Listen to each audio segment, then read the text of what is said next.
आज एक्सरसाइज 7.2 का 11th question start करने वाले हैं आज हम।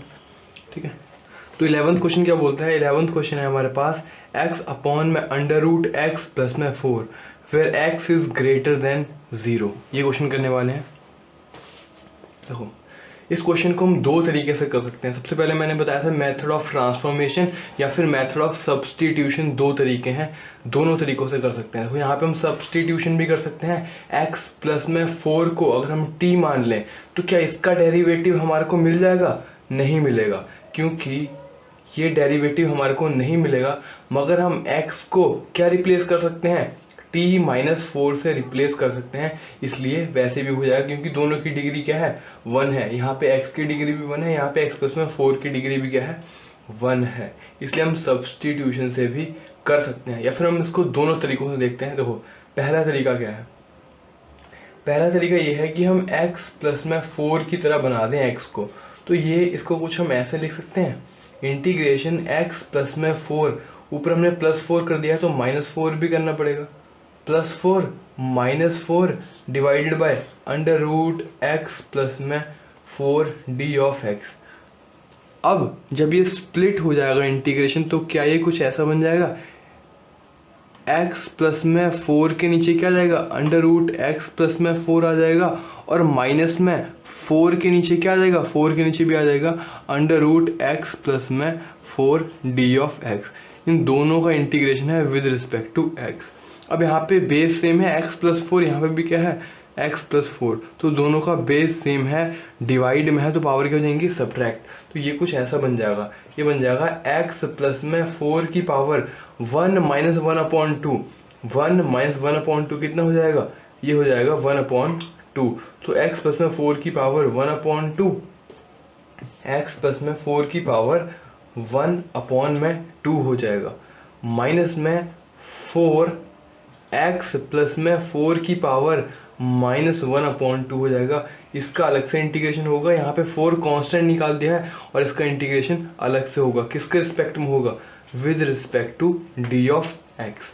अब हम इसका इंटीग्रेशन तो हम जानते हैं, ax प्लस में b की पावर n का इंटीग्रेशन हम जानते हैं क्या होता है? ax प्लस में b की power n plus 1 divided by n plus 1 multiply में ax प्लस में b का भी होगा क्या? डेरिवेटिव, वो क्या होगा? a यहाँ पे आ जाएगा। या फिर हम इसको ना, ये जो मेथड है ये सब्सटीट्यूशन का मेथड है। ठीक है, हमने यहाँ पे क्या कर दिया? ax प्लस में b को हमने क्या मान दिया? हमने x प्लस में b को हमने मान लिया t। अगर हम t का डेरिवेटिव करते हैं विद रिस्पेक्ट टू x तो क्या आ जाता है? x आ जाता है। तो देखो ये आया कैसे इंटीग्रेशन। तो क्या हम यहाँ पे ऐसे मान सकते हैं t की पावर n और dx इंटू में a, यानी कि dt अपॉन में a। ये क्या हो जाएगा हमारे पास? dx। इसका इंटीग्रेशन 1/a कांस्टेंट है, इंटीग्रेशन ऑफ t की power n with respect to dt। तो ये 1/a t की power n plus 1 divided by n plus में 1 इंटू में, यहाँ पे हम वापस से t को रिप्लेस कर देंगे किससे? ax प्लस में b की पावर क्या हो जाएगी? n plus 1 divided bye a into में n प्लस में 1। तो एक्चुअली में ये जो फॉर्मूला आया है ax प्लस में b की पावर n का इंटीग्रेशन, वो ऐसे आया है by the method of substitution. ये हमने ऐसे याद कर लिया था। ठीक है, अब देखो कि यहाँ पे इसका इंटीग्रेशन x प्लस में 4 की पावर 1 प्लस में 1/2 डिवाइडेड बाय 1 प्लस में 1/2 हो जाएगा, माइनस में 4 कांस्टेंट है, x प्लस में 4 की पावर माइनस 1/2 प्लस में 1 डिवाइडेड बाय माइनस 1/2 प्लस में 1। क्या ऐसे हो जाएगा? हाँ, ऐसे ही होगा। और यहाँ पे क्या आ जाएगा? इसको सिंप्लीफाई करने के बाद x प्लस में 4 की पावर 3/2 इंटू में 2/3 माइनस में 4 इंटू में यहाँ से 1 माइनस 1/2 कितना बच जाएगा? 1/2। और जब वो उल्टा हो जाएगा तो 4 2 क्या हो जाएगा? 8। x प्लस में 4 की पावर ये कितना हो जाएगा? 1 माइनस 1/2 1/2 हो जाएगा। हाँ, तो ये हमारे पास क्या आ जाएगा? ये हमारे पास आ जाएगा फाइनल आंसर। ये हमारे पास फाइनल आंसर आ जाएगा। ठीक है, अब हम देखते हैं 12th क्वेश्चन।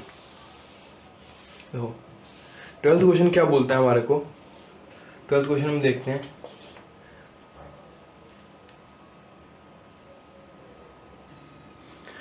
अब हम करने वाले हैं 12th क्वेश्चन। देखो 12th क्वेश्चन क्या बोल रहा है, 12th क्वेश्चन है हमारे पास एक्स क्यूब माइनस 1 की पावर 1/3 मल्टीप्लाई में एक्स की पावर 5।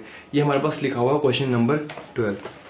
तो 12th क्वेश्चन देखते हैं। देखो 12th क्वेश्चन के अकॉर्डिंग क्या होगा, हम यहाँ पे ऐसा कोई फंक्शन ढूंढ रहे हैं जिसका डेरिवेटिव मल्टीप्लिकेशन में प्रेजेंट हो। कुछ हम ऐसा आइडिया ढूंढ रहे हैं यहाँ पे सब्सटीट्यूशन करते वक्त, ठीक है। तो हम क्या देख रहे हैं, यहाँ पे एक फंक्शन है 1 माइनस में एक्स क्यूब, -1 एक्स क्यूब, ये फंक्शन हमारे पास, यानी कि एक्स क्यूब -1 एक फंक्शन है। क्या इसका डेरिवेटिव कहीं पे प्रेजेंट आ रहा है हमारे को? इसका डेरिवेटिव करेंगे अगर हम, तो यहाँ पे पावर क्या हो जाएगी, एक कम हो जाएगी, यानी कि एक्स स्क्वायर मिलने वाला है हमारे को। और क्या कहीं फंक्शन में यहाँ पे एक्स स्क्वायर प्रेजेंट है? नहीं प्रेजेंट है, प्रेजेंट है। तो वो कैसे प्रेजेंट है? क्या हम x की पावर 5 को ऐसे लिख सकते हैं, x की पावर 3 डॉट एक्स स्क्वायर। जब हम इसका डेरिवेटिव करेंगे तो हमारे को एक्स स्क्वायर मिलने वाला है। तो क्या ये एक्स स्क्वायर हो जाएगा हमारे पास? हाँ। तो पहले हम क्या करते हैं इसको, ये हमारे को ऐसा दिखा कि अगर हम इसको एक्स क्यूब -1 की पावर 1/3 है और हम एक्स स्क्वायर, हम इसको ऐसे लिख दें x cube dot x square D of x, तो शायद हमारे को यहाँ पे मिल जाए जो हम चाहते हैं, ठीक है। तो अब हम क्या करेंगे, एक्स क्यूब -1 को let x cube -1 is equal to t, हम इसको क्या मान लेंगे, टी मान लेंगे, क्योंकि इसका डेरिवेटिव फंक्शन के अंदर प्रेजेंट है मल्टीप्लिकेशन फॉर्म के अंदर, ठीक है। तो 1 x cube -1 is equal to क्या है, टी है। यहाँ पे हम क्या कर दें, D t over D x, हमारे को क्या मिल जाएगा, ये मिलेगा 3x स्क्वायर। 1 का डेरिवेटिव क्या हो जाता है, 0 हो जाता है। हमारे को ढूंढना क्या है, x square d x, x square d x तो हमारे को मिल गया। देखो d t is equal to क्या हो जाएगा, d t over 3 is equal to x square d x हो जाएगा यहाँ से। हाँ हमारे को दिख रहा है ऐसा हो जाएगा। तो क्या हम एक्स क्यूब -1 लिख देंगे, ये वेरिएबल टी में चेंज हो जाएगा। क्या इस एक्स क्यूब को भी चेंज करने की ज़रूरत है? हाँ। तो इसको हम कैसे चेंज करेंगे, क्या हम एक्स क्यूब को फ्रॉम दिस, यहाँ से अगर हम देखें तो क्या हम एक्स क्यूब को ऐसे लिख सकते हैं टी प्लस में 1? हाँ लिख सकते हैं। तो यही हम रिप्लेसमेंट वहाँ पे करने वाले हैं। तो हमारा इंटीग्रेशन कैसे चेंज हो जाएगा, x cube -1 is equal to क्या है, टी, तो टी की पावर 1/3, और एक्स क्यूब को हमने क्या लिख दिया है, टी प्लस में 1 लिख दिया है, और एक्स स्क्वायर डी एक्स क्या मिला है हमारे को, डी टी डिवाइडेड बाय 3। यहाँ पे 3 कांस्टेंट है, 1/3 कांस्टेंट है, वो आ जाएगा इंटीग्रेशन के बाहर। इंटीग्रेशन किसका रह जाएगा, ये 1/t क्यूब, टी से भी मल्टीप्लाई होगा और 1 से भी मल्टीप्लाई होगा। यहाँ पे बेस सेम है, पावर क्या हो जाएंगी, ऐड, टी की पावर 1/3 प्लस में 1 प्लस में टी की पावर 1/3 डी ऑफ टी, इसका इंटीग्रेशन होगा, ठीक है। अब देखो ये क्या हो जाएगा, टी की पावर 1/3 प्लस में 1 4/3 हो जाएगा, टी की पावर 4/3। तो हम इसको लिख देते हैं टी की पावर 4/3 हो जाएगा हमारे पास, ठीक है। इसका इंटीग्रेशन करना हमारे को, अगर हम इसका इंटीग्रेशन करेंगे तो 1/3, ये पहले इसका इंटीग्रेशन होगा टी के रिस्पेक्ट में, फिर इसका भी इंटीग्रेशन होगा। तो ये टी की पावर 4/3 प्लस में 1 डिवाइडेड बाय 4/3 प्लस में 1 हो जाएगा, और इसका इंटीग्रेशन क्या हो जाएगा, टी की पावर 1/3 प्लस में 1 डिवाइडेड बाय 1/3 प्लस में 1। ये हमारे पास फाइनल आंसर आएगा। इसको हम लिख लेते हैं यहाँ पे, इसको इरेज करके। तो आंसर क्या मिल जाएगा हमारे को, ये क्या आ जाएगा, 3 1 3 प्लस 4 7/3। तो ये 7/3 आ जाएगा, और ऊपर जाके ये 3 से 3 कट जाएगा, तो रह क्या जाएगा, ये आ जाएगा 7/3। तो ये कुछ ऐसे आ जाएगा 1/7 टी की पावर 7/3 प्लस में ये कितना हो जाएगा, 3 1 3 प्लस 1 4 4/3, यानी कि 3/4 टी की पावर 4/3। ये हमारे पास फाइनल आंसर आ जाएगा।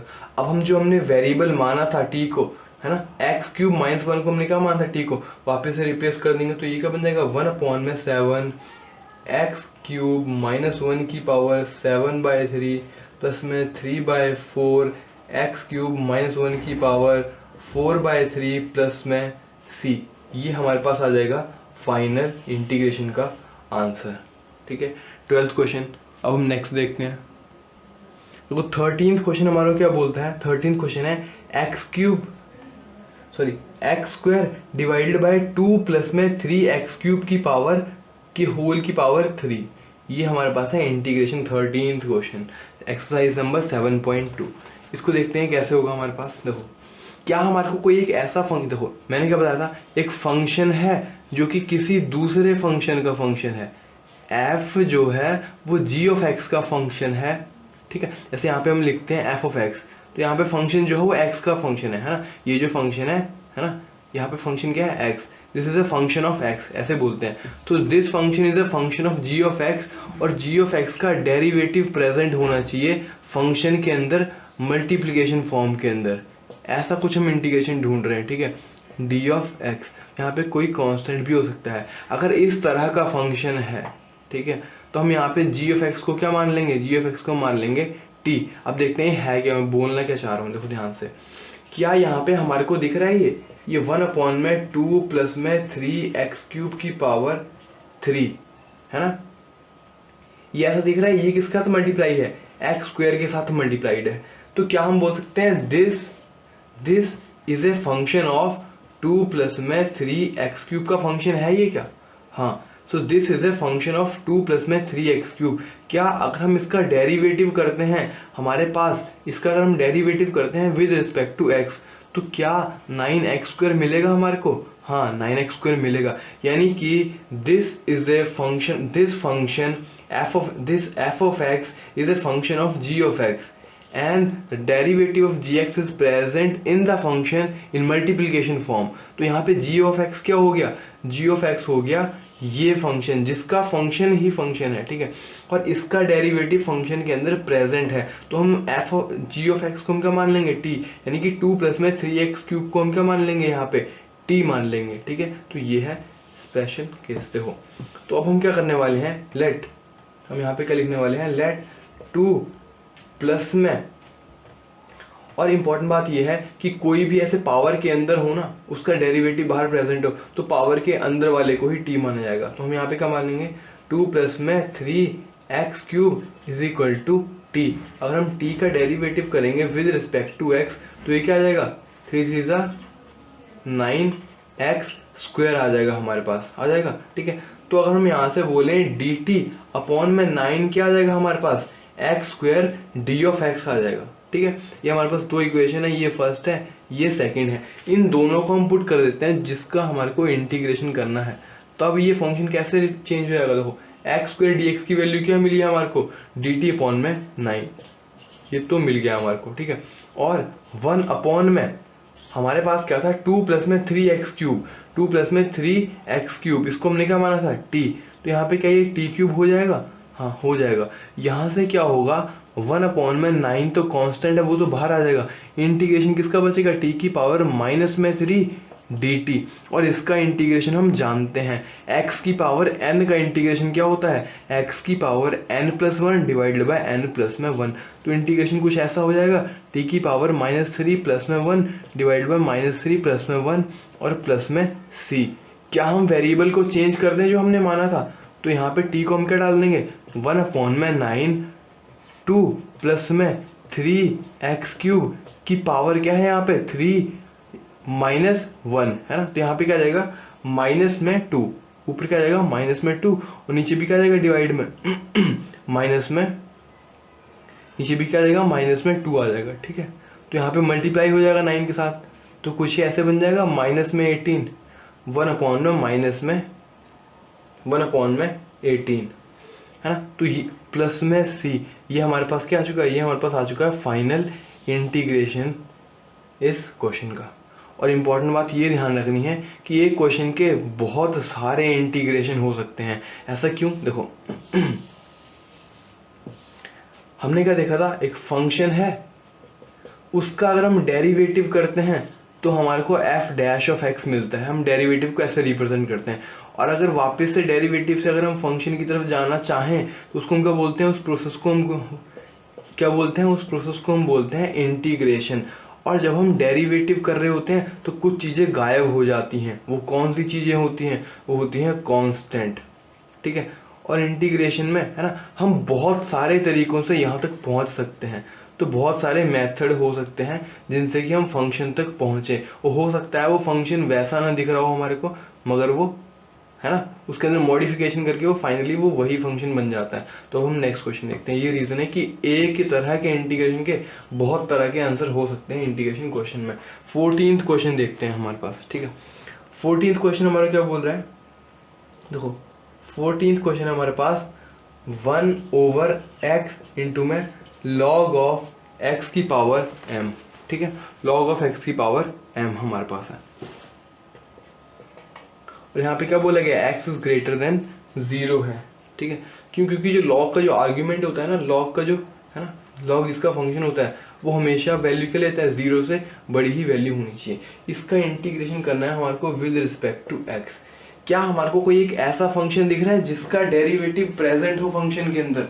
हाँ, तो यहाँ पे log x का डेरिवेटिव प्रेजेंट है 1/x। तो हम यहाँ पे log x को क्या मान लेंगे? t। तो हम यहाँ पे क्या बोलेंगे? Let log of x is equal to क्या है? t। तो हमारे को dt क्या मिल जाएगा? 1/x d ऑफ x, ऐसा मिल जाएगा कुछ। हाँ, तो इन्हीं को हम सब्सटीट्यूट करेंगे फंक्शन के अंदर और फंक्शन हमारे को कुछ कैसा दिखने लगेगा? ये कुछ ऐसा दिखने लगेगा।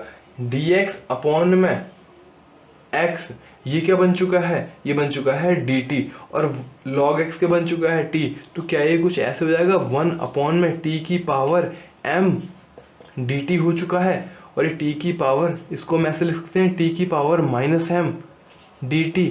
और इसका इंटीग्रेशन हमारे को आता है t की पावर m का इंटीग्रेशन क्या होगा? t की power m+1 divided by m+1, ठीक है। तो यहाँ पे क्या है? ये फाइनल आंसर क्या आ जाएगा हमारे पास? t की पावर -m+1 -m+1 हो जाएगा। प्लस में क्या आ जाएगा? c। और वापस से हम वेरिएबल को रिप्लेस कर दें, t हमने log x माना था, तो हमारे को फाइनल वेरिएबल किस में मिलना चाहिए आंसर? x की फॉर्म में। तो हम t को हम क्या बोल देंगे? log ऑफ x की पावर 1 माइनस में m डिवाइडेड बाय 1 माइनस में m प्लस में c। तो this is our final answer of 14th question. अब हम चलते हैं 15th क्वेश्चन की तरफ। देखो 15th क्वेश्चन क्या बोलता है हमारे को? देखो 15th क्वेश्चन हमारे पास x डिवाइडेड बाय 9 माइनस में 4x², इसका इंटीग्रेशन करना है विद रिस्पेक्ट टू dx। ये हमारे पास 15th क्वेश्चन है। x अपॉन में 9 माइनस में 4x²। अब देखते हैं इसका कैसे होगा आंसर। देखो क्या यहाँ पे ऐसा फंक्शन है जिसका डेरिवेटिव मिल सकता है हमारे को फंक्शन के अंदर मल्टीप्लिकेशन फॉर्म के अंदर? हाँ, देखो हम यहाँ पे 9 माइनस में 4x² को अगर हम t मान लेते हैं तो क्या इसका डेरिवेटिव क्या होगा? पावर में 1 कम हो जाएगी। जब हम डेरिवेटिव करते हैं तो डिग्री 1 कम होती जाती है फंक्शन की, तो x मिलेगा और उसके साथ जो भी कांस्टेंट वैल्यूज होंगी उसको तो हम एडजस्ट कर देंगे। तो हम यहाँ पे t का डेरिवेटिव करते हैं विद रिस्पेक्ट टू x। तो ये क्या मिल जाएगा हमारे को? माइनस में 8x मिल जाएगा हमारे को डेरिवेटिव। 9 कांस्टेंट है, उसका डेरिवेटिव होता है 0। अगर हमारे पास ये डेरिवेटिव आ रहा है तो क्या हम dt ओवर 8 माइनस dt/8 बोल सकते हैं? किसको? x इंटू में dx को। हाँ, क्योंकि हमारे को यहाँ पे दिख रहा है x dx, इसको रिप्लेस करना है in the variable of t। तो हम इस इक्वेशन का यूज करके हम उसको रिप्लेस करेंगे टू सेकेंड इक्वेशन को, ठीक है। और फर्स्ट इक्वेशन से हम क्या चेंज करेंगे? 9 माइनस 4x² को, ठीक है। तो ये कुछ इंटीग्रेशन ऐसे हो जाएगा, x dx हमारे को क्या मिल चुका है? माइनस dt अपॉन में 8। ये मल्टीप्लाई में है किसके साथ? 1/9 माइनस 4x², और उसको हमने मान लिया है t। यहाँ से ध्यान दो कि माइनस है तो कांस्टेंट है, ये बाहर चलेगा। -1/8 कांस्टेंट बाहर आ जाएगा। इंटीग्रेशन किसका होगा? 1/t dt। देखो क्या 1/t को हम ऐसे लिखेंगे t-1 प्लस में 1 डिवाइड बाय -1 प्लस में 1? नहीं, 1 में x का integration with respect to x क्या होता है? log ऑफ x होता है प्लस में c। तो सिमिलरली 1/t का इंटीग्रेशन क्या हो जाएगा? ये हो जाएगा -1 में 8। 1/t का इंटीग्रेशन क्या हो जाएगा? log of t। और t को हमने क्या माना है? टी को हमने माना है 9 माइनस 4x²। तो वापस से हम जब हम वेरिएबल को रिप्लेस करेंगे तो ये कुछ ऐसे हो जाएगा, 9 माइनस में 4x² हो जाएगा टी की वैल्यू, और प्लस में क्या है यहाँ पे सी यहाँ पे है कांस्टेंट ऑफ इंटीग्रेशन। तो ये हमारे पास आ जाएगा एफ ऑफ एक्स वापस से एक तरह से, है ना। ये हमारे पास डेरिवेटिव था, उसका इंटीग्रेशन करेंगे तो ये हमारे को इंटीग्रेशन करने के बाद जो फंक्शन मिला है ये हमारे को मिला है, ठीक है। अब हम देखते हैं 16th क्वेश्चन। देखो 16th क्वेश्चन हमारा क्या बोलता है 16th क्वेश्चन है, देखो e की पावर 2x प्लस में 3। 16th क्वेश्चन है e की पावर 2x प्लस में 3। अब हम ये स्पेशल फंक्शंस है हमारे पास e वाले, देखो इसका इंटीग्रेशन करना है विद रिस्पेक्ट टू x। तो मैंने क्या बताया था, देखो मैंने बताया था जो स्टैंडर्ड इंटीग्रेशंस होते हैं जैसे e की पावर x का integration with respect to dx, ये स्टैंडर्ड इंटीग्रेशन है, ये क्या हो जाएगा e की पावर x प्लस में c हो जाएगा। और मैंने बताया था जो भी स्टैंडर्ड इंटीग्रेशंस हैं उनके अंदर अगर x की जगह पे ax प्लस में b आ जाए, e की जगह पे ax प्लस में b आ जाए x की जगह पे, तो ऐसे का इंटीग्रेशन भी क्या होगा, सेम वही इंटीग्रेशन होगा जैसे यहाँ पे हो रहा है, ठीक है। तो क्या होगा e की पावर ax प्लस में b होगा, और डिवाइड में क्या आ जाएगा ax प्लस में b का डेरिवेटिव क्या होता है, डेरिवेटिव ax प्लस में b का क्या होगा, a कांस्टेंट है बाहर चले आएगा, x का डेरिवेटिव 1 और b का 0, यानी कि डेरिवेटिव क्या है a। तो इंटीग्रेशन ये आना चाहिए आंसर, ठीक है। तो सिमिलरली इसका आंसर क्या आ जाएगा, इसका आंसर आ जाएगा e की पावर, देखो इसका आंसर क्या आ जाएगा, e की पावर x का इंटीग्रेशन क्या होगा, e की पावर 2x प्लस में 3 डिवाइडेड बाय डेरिवेटिव भी होगा किसका, 2x प्लस में 3 का, और वो कहाँ पे आएगा, डिवाइड में आएगा प्लस में c। अब ये समझ लेते हैं यहाँ पे कि ऐसा क्यों हो रहा है, मैंने ऐसा क्यों करवाया था। देखो ये है बेस्ड अपॉन सब्सटीट्यूशन। क्यों, देखो हम यहाँ पे क्या बोलते हैं 2x प्लस में 3 को हम क्या मान लेंगे, अगर हम t मान लेंगे तो यहाँ पे dt ओवर dx क्या हो जाएगा, क्या वो 2 हो जाएगा, 2 कांस्टेंट है बाहर चले जाएगा, x का डेरिवेटिव 1 हो जाएगा, प्लस में 3 का डेरिवेटिव क्या हो जाएगा 0, तो क्या ये 2 आ जाएगा, है ना। तो अगर हम बोलें dt ओवर 2 क्या मिल गया हमारे को, dx मिल गया। अब हमारे पास ये दो इक्वेशंस हैं, इनको अगर हम सब्सटीट्यूट कर दें इंटीग्रेशन के अंदर तो क्या ये ऐसे बन जाएगा e की पावर t, 2x प्लस में 3 को हमने क्या मान लिया है t, और dx हमारे को क्या मिला है dt डिवाइडेड बाय 2। क्या ऐसा ही दिख रहा है, ये 1/2 कहाँ पे आ जाएगा, नीचे आ जाएगा, देखो तो 1/2 क्या आ जाएगा 2, और e की पावर t क्या हो जाएगा, इसका इंटीग्रेशन e की पावर t प्लस में 1 डिवाइडेड बाय क्या हो जाएगा, नहीं e की पावर t का इंटीग्रेशन क्या होता है, e की पावर t का इंटीग्रेशन होता है e की पावर t प्लस में c, और हमने t किसको माना था 2x प्लस में 3 को, तो e की पावर 2x प्लस में 3 डिवाइडेड बाई 2 हो गया। ये सेम वही इंटीग्रेशन है जो हमने लिखा है, हाँ वही इंटीग्रेशन है।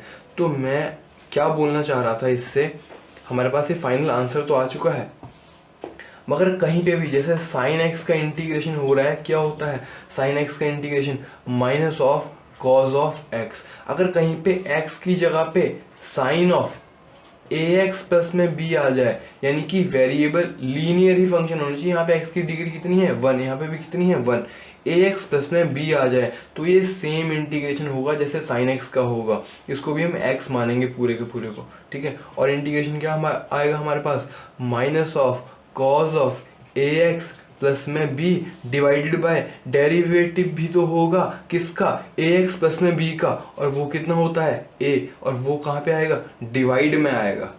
यहाँ पे एक तरह से चेन रूल की तरह है, जैसे हम चेन रूल पढ़ते हैं डेरिवेटिव के अंदर, ऐसे यहाँ पे डेरिवेटिव हो रहा है मगर वो कहाँ पे लिखते हैं हम डिवाइड में लिखते हैं। और इसके पीछे का रीज़न क्या है सब्सटीट्यूशन, क्योंकि हम ax प्लस में b को हम क्या मान लेंगे t मान लेंगे, तो हमारे को dt क्या मिल जाएगा, हमारे को dx क्या मिल जाएगा, dx मिलेगा dt डिवाइडेड बाय a, इसलिए हम यहाँ पे a लिख रहे हैं, और यहाँ पे सेम वैसे ही इंटीग्रेशन होगा जैसे कि x को मान के किया गया है। तो ये इसके पीछे का लॉजिक था, और इसको सीधा भी याद रख सकते हैं, इसका डेरिवेटिव डिवाइड में लिख सकते हैं। देखो ये था हमारे पास 16th क्वेश्चन इसका आंसर, बट मैं इसके कुछ एक्स्ट्रा क्वेश्चन करवाता हूँ। देखो एक्स्ट्रा हमारे पास है e की पावर 3x, इसका इंटीग्रेशन dx के रिस्पेक्ट में क्या होगा, इसका इंटीग्रेशन हो जाएगा e की पावर 3x, डिवाइड में भी आएगा क्या 3x का डेरिवेटिव क्या होगा वो 3 प्लस में c। नेक्स्ट देख लेते हैं ऐसे ये क्वेश्चन, और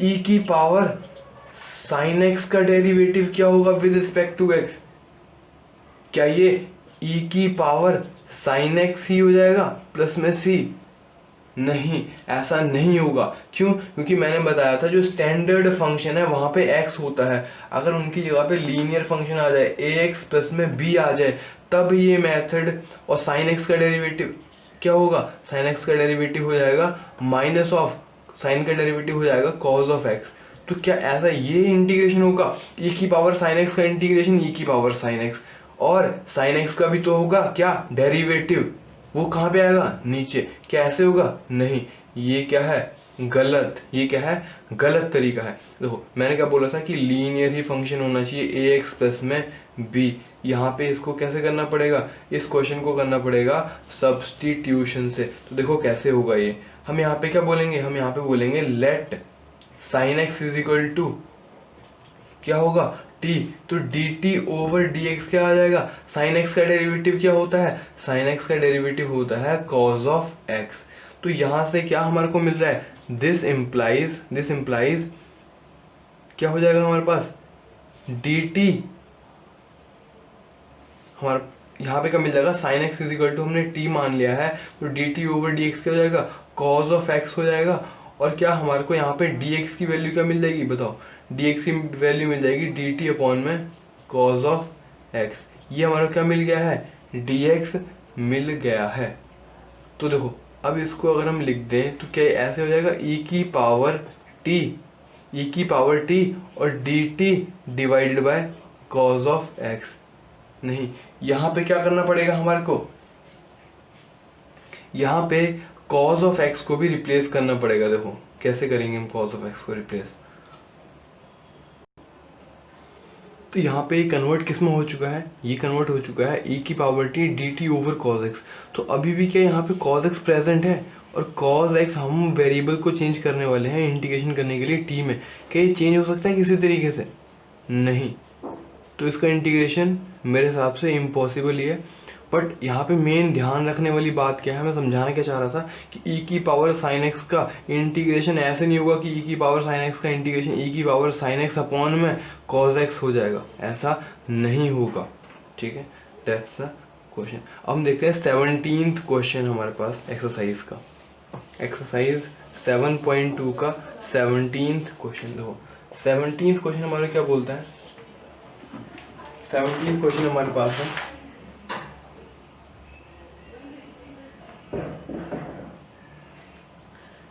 x divided by e raise to power x square, इसका इंटीग्रेशन है with respect to d of x।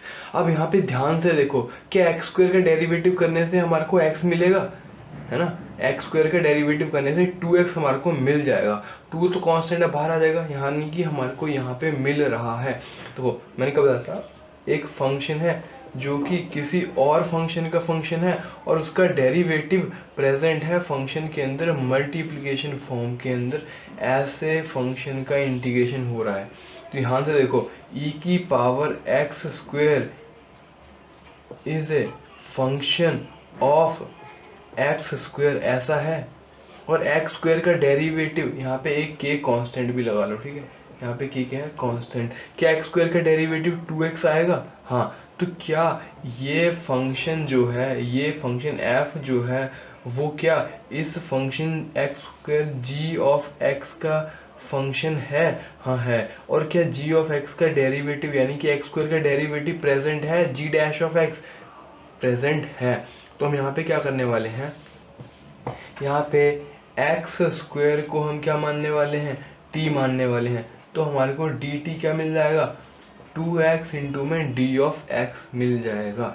तो अब हम क्या करेंगे, यहाँ से इसको क्या कर देंगे, 2 को अगर हम यहाँ पे नीचे ले जाएं तो dt ओवर 2 हो जाएगा, अगर हम इन दो इक्वेशन का सब्स्टिट्यूशन कर दें यहाँ पे, तो ये इंटीग्रेशन कुछ ऐसे कन्वर्ट हो जाएगा। एक्स स्क्वायर को हमने मान लिया है टी, तो नीचे क्या आ जाएगा, ई की पावर टी आ जाएगा। और एक्स डी एक्स हमारे को क्या मिल गया है, वो मिल गया है d t over two, d t divided by two. तो क्या हम उसको बाहर ही लिख दें, हाँ लिख सकते हैं। और इसको हम क्या ऐसे लिख सकते हैं, 1/2 इंटीग्रेशन ऑफ ई की power minus T D T, हाँ ऐसा हम लिख सकते हैं। तो क्या इसका इंटीग्रेशन ई की पावर एक्स का ई की पावर माइनस टी ही होता है, हाँ होता है। और क्या माइनस टी का डेरिवेटिव भी होगा, कितना होगा, -1। वो कहाँ पे आएगा, वो आएगा नीचे, डिवाइड में क्या आ जाएगा, -1 प्लस में सी। यहाँ पे ये -1 क्यों लगाया, देखो ये वही चीज़ है, ई की पावर एक्स का डेरिवेटिव क्या, इंटीग्रेशन क्या होगा, ई की पावर एक्स, फिर एक्स का भी तो होगा क्या, डेरिवेटिव। डेरिवेटिव कहाँ पे आएगा, नीचे। तो माइनस टी का डेरिवेटिव क्या होता है, -1 होगा। विद रिस्पेक्ट टू टी हम बात कर रहे हैं यहाँ पे, ठीक है। तो कहाँ पे आएगा, -1। या फिर इसको हम सब्सटीट्यूशन से भी समझ सकते हैं, दूसरा तरीका ये है हमारे पास, ठीक है। तो क्या इसका आंसर, फाइनल आंसर 1/2, और हमने एक्स स्क्वायर को हमने क्या माना था, टी, तो ई की पावर माइनस में एक्स स्क्वायर -1/2, ये -1 को हमने यहाँ पे लिख दिया, प्लस में सी। क्या ये आंसर आएगा, हाँ यही आंसर आएगा।